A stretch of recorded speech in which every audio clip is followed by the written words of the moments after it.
काग, तुम कैलाश तक नहीं जा सकते। मुझे वहां चलकर ही जाना होगा। देवी पार्वती नंदन को बस एक झलक देखकर शीघ्र ही लौटूंगा।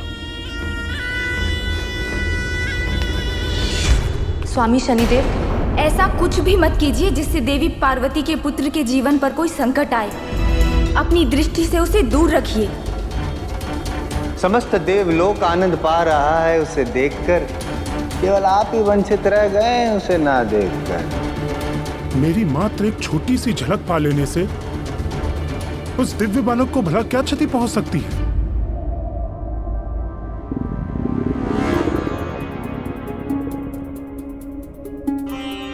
क्या हुआ पुत्र? पता नहीं माँ, अचानक मेरे उदर में हलचल हो रही है।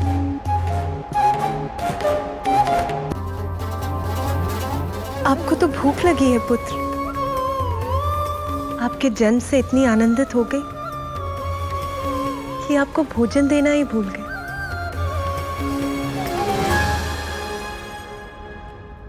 देवी कामधेनु,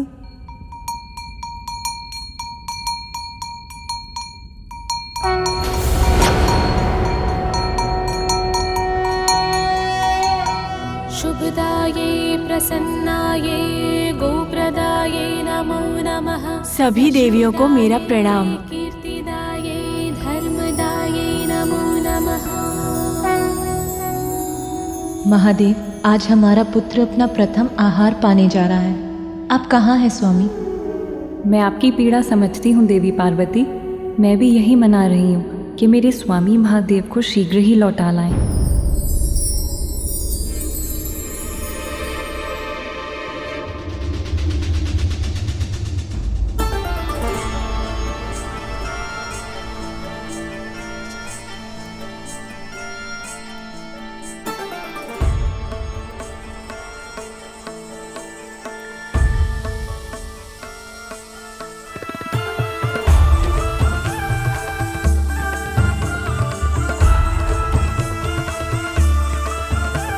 मेरे प्रभु भोलेनाथ, इन पापी अधर्मी असुरों के मध्य रहने को बाध्य हैं।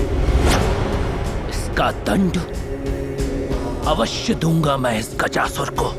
अपना क्रोध त्याग दो नंदी, और इससे युद्ध के विचार को भूल जाओ, क्योंकि जो कार्य एक तिनके से संभव है उसके लिए खड़क उठाने की क्या आवश्यकता है?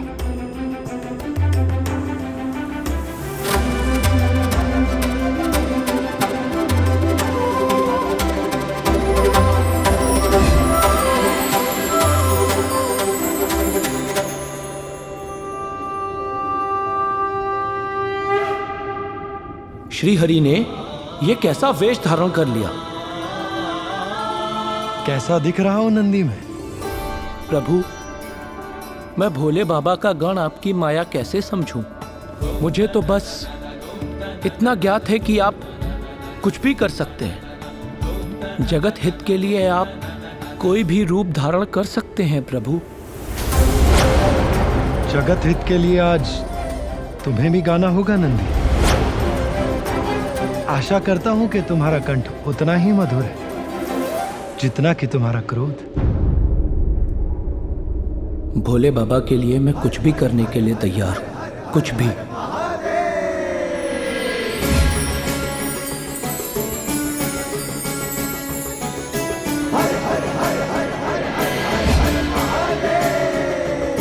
धन्य है आप प्रभु, और धन्य है आपकी माया। भोले बाबा, आप शीघ्र लौट आइए, नहीं तो आपके मित्र विष्णुदेव न जाने मुझसे क्या क्या करवा ले। विष्णुदेव, नंदी के विपरीत कला तो मेरे कड़ कड़ में बसती है।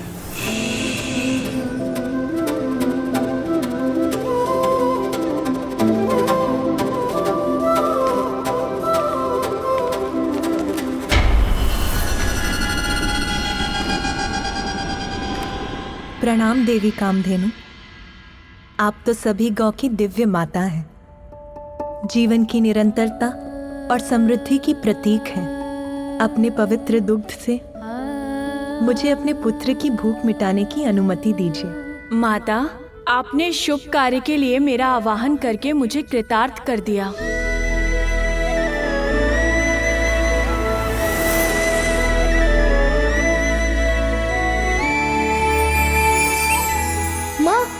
चलिए ना।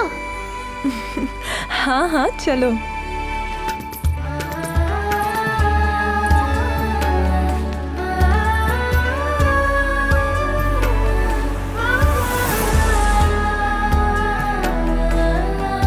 माता, आज मेरा दुग्ध आपके दिव्य पुत्र का आहार बनेगा।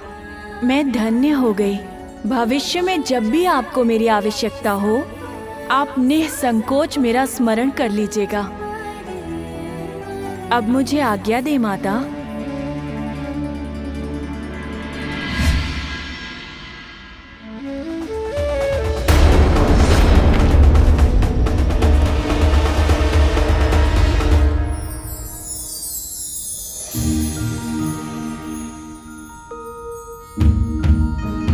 प्रतीत होता है पुत्र प्रेम में इतना रम गई देवी पार्वती कि ये भी भूल गई कि हम सब भी यहाँ हैं। पर इसमें उनका दोष नहीं। पुत्र प्रेम में माँ का रमना तो स्वाभाविक है।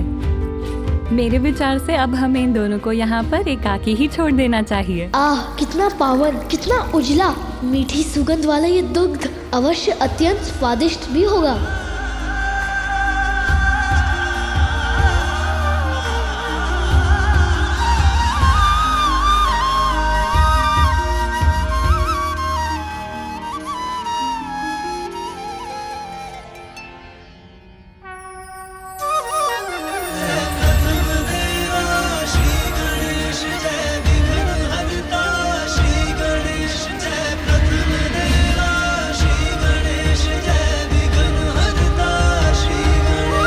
ये दुग्ध आपको आपके पिता के समान शक्तिशाली बना देगा पुत्र। सच माँ?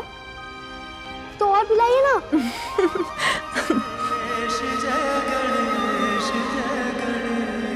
शीघ्र आपकी भेंट आपके पिता से होगी।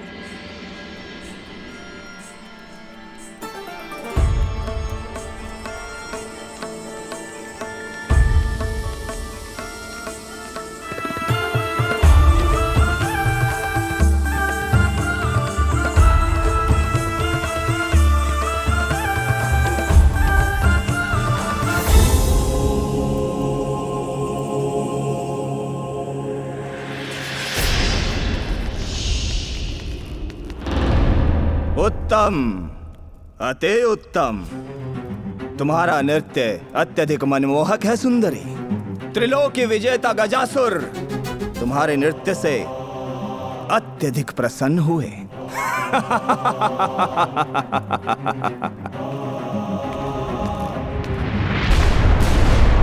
मदिरा।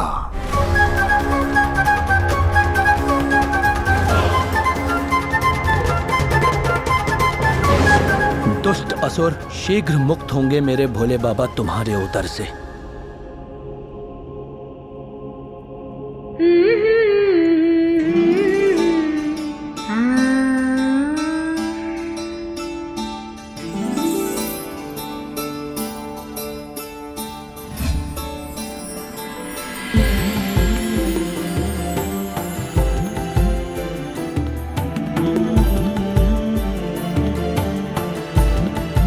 देवी रोहिणी। स्वामी आप मेरा अपने पति चंद्र का तिरस्कार कर रही हैं। तिरस्कार? मैं आपका ध्यान अपनी ओर आकृष्ट करने का प्रयास कर रहा हूं, किंतु आप हैं कि इस गीत में खोई हुई हैं। स्वामी, अपार सौंदर्य की धनी बालक ने मुझे मंत्र मुक्त कर दिया है। आप ही के समान अनुपम तेज से दमकता हुआ उसका मुखमंडल, आसमान में चमकती हुई सितारों की तरह उसके नेत्र, उसकी सम्मोहित करने वाली मधुर मुस्कान, उसकी वाक्पटुता, उसकी कुशाग्र बुद्धि, सब अत्यंत मनमोहक है स्वामी। किंतु देवी, ये अद्भुत बालक है कौन? देवी पार्वती का पुत्र है स्वामी। आनंदित कर दिया है उसने हम देवियों को। ऐसा ही मनभावन मनोहर है वो। प्रतीत होता है स्वामी कि आयु में वृद्धि के साथ वो आपसे भी अधिक रूपवान और आकर्षक हो जाएगा। सभी देवताओं में सबसे सुंदर माना जाता हूं मैं, किंतु एक बालक मुझसे भी अधिक सुंदर और मनोहर। आश्चर्य है।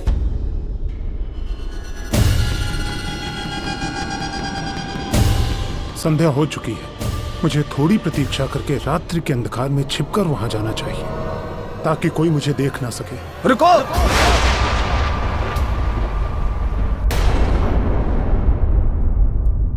तुम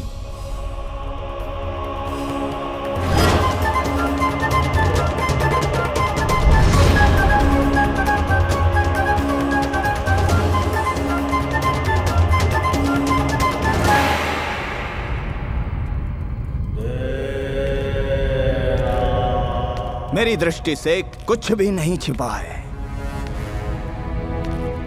मुझे सब ज्ञात है कि तुम कौन हो।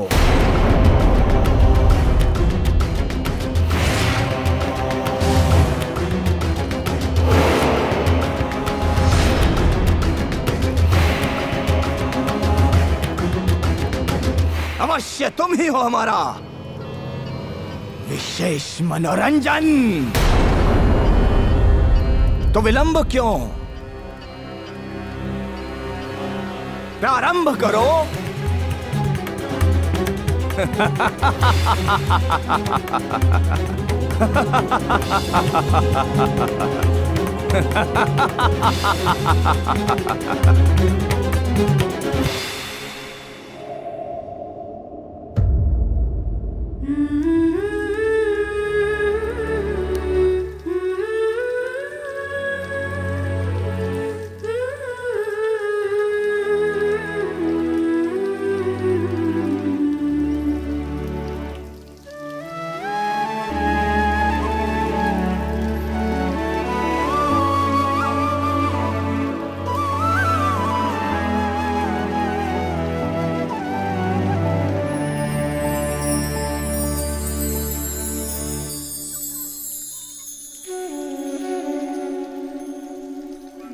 ये प्रकाश कहाँ से उत्पन्न हो रहा है?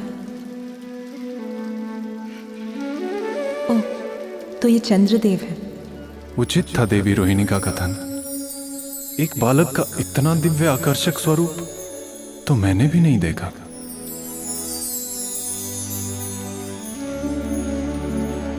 चंद्रदेव, अपने प्रकाश को कम कीजिए, सोने दीजिए इसे।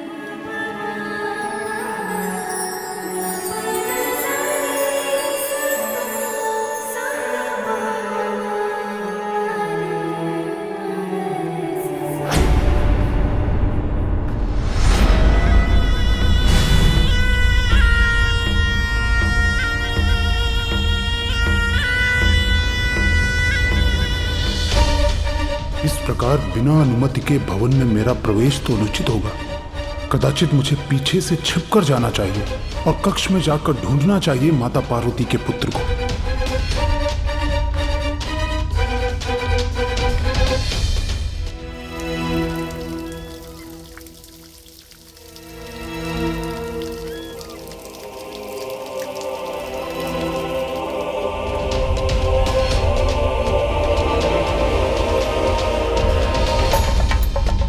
भला हो चंद्रदेव का, जिनका प्रकाश उसे ढूंढने में मेरा सहायक बनेगा।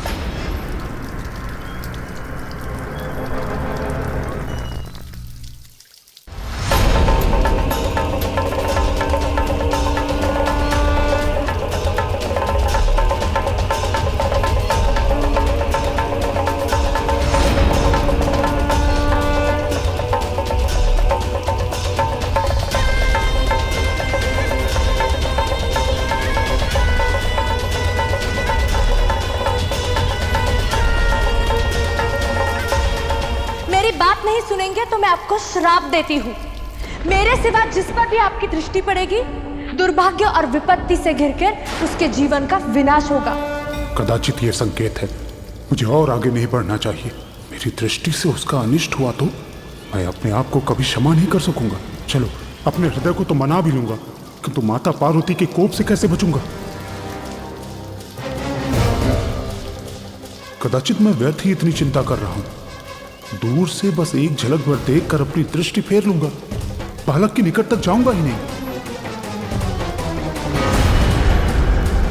कैसे देखूं उसे? उसका मुख तो माता पार्वती के आंचल से छिपा हुआ है। संभव है, यही उचित हो। मेरी दृष्टि इस बालक को संकट में ही डालती, कदाचित नियति को भी यही स्वीकार है।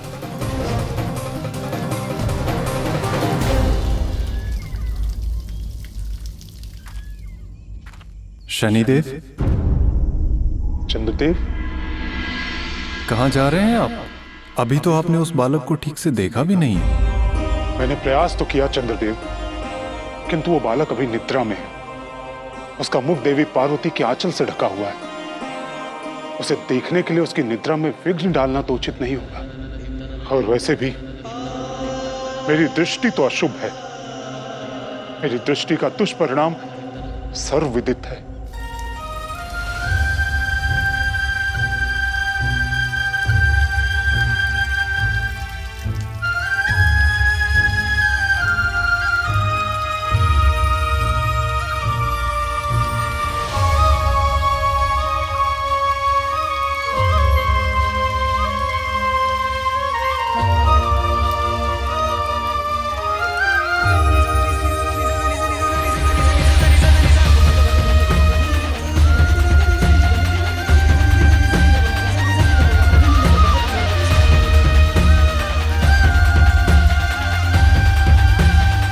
शनिदेव, अब वो निद्रा से जागृत हो चुका है। जलाशय के जल से क्रीड़ा कर रहा है।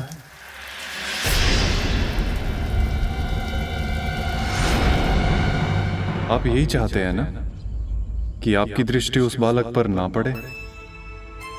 तो मेरा प्रकाश जलाशय में उसका प्रतिबिंब उत्पन्न कर देगा।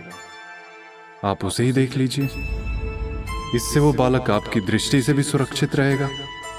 क्षणिक देख के घुमा लीजिएगा अपनी दृष्टि। इसमें कहां घूमने वाली है सृष्टि। धन्यवाद चंद्रदेव, आपका यह सुझाव उचित है। उसका प्रतिबिंब देखने में तो मुझे कोई दुविधा नहीं होगी।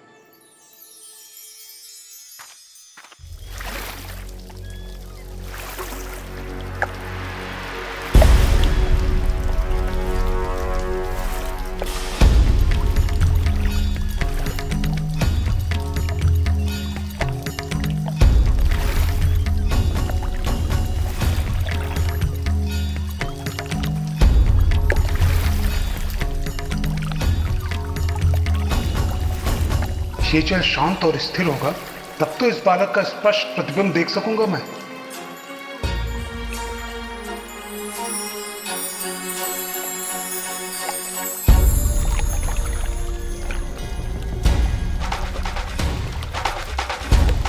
हाँ, अब उचित है।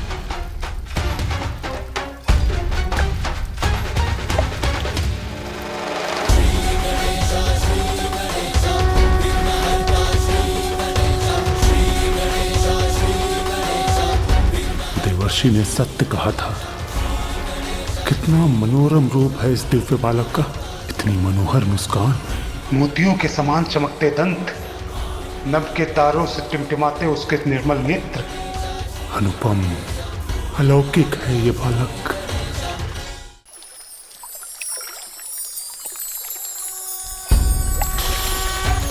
इसके अद्भुत रूप की एक झलक तो प्राप्त हो गई।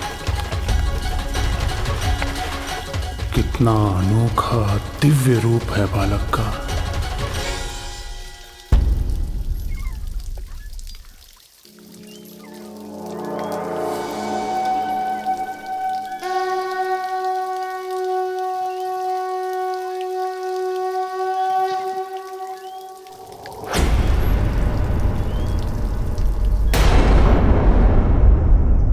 किंतु एक झलक देखकर तो तृप्ति ही नहीं मिली। हृदय तो तभी तृप्त होगा जब पूर्ण रूप से देखूंगा मैं इस बालक को।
ये कैसा अनर्थ कर बैठा मैं।